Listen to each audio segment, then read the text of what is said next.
Have you ever put on a VR headset and thought, wow, this feels like the future? Well, here's the twist. Virtual reality has actually been the future for over half a century. Today, we're going to dive into the fascinating history of VR, the dreams, the failures, and the breakthroughs that brought us to where we are now. Our story starts way back in the 1960s. A man named Ivan Sutherland, often called the father of computer graphics, built something called the Sword of Damocles. Correct me in the comments if I pronounce it. It was his gigantic contraption that hung from the ceiling, and when you wore it, you saw simple wireframe graphics in 3D.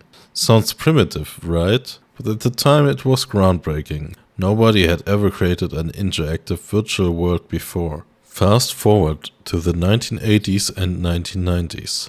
And suddenly VR was everywhere in popular culture. Movies like The Lawnmower Man and Tron imagined virtual worlds. Companies started making their own headsets.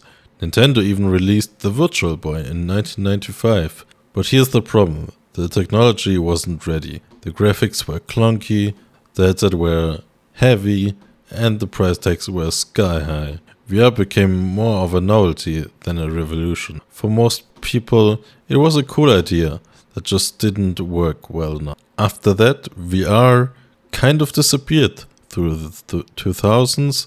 It lived on in research labs and military simulators, but for the average gamer or tech enthusiast, it was practically dead. It seemed like one of those sci-fi promises that never came true. Then came 2012. A teenager named Palmer Luckey launched a Kickstarter campaign for something called the Oculus Rift. Unlike its predecessors, this headset was affordable and lightweight, and most importantly, immersive. Suddenly, people started believing in VR again. In fact, Facebook believed so much that they bought Oculus for $2 billion in 2014. That deal reignited the entire industry. Today, we have headsets like the Meta Quest, Valve Index, and PlayStation VR.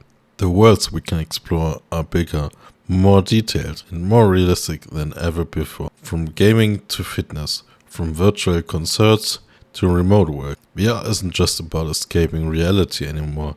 It's about reshaping how we experience it. And this is just the beginning. Developers are working on lighter headsets, higher resolutions, even full-body tracking, and haptic suits that let you feel the virtual world. Who knows, maybe in a few years we won't be talking about virtual reality at all.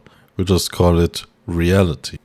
So the next time you put on a VR headset and get lost in another world, remember, you're stepping into a dream that's been more than 50 years in the making. And the best part? The story of virtual reality is still being written.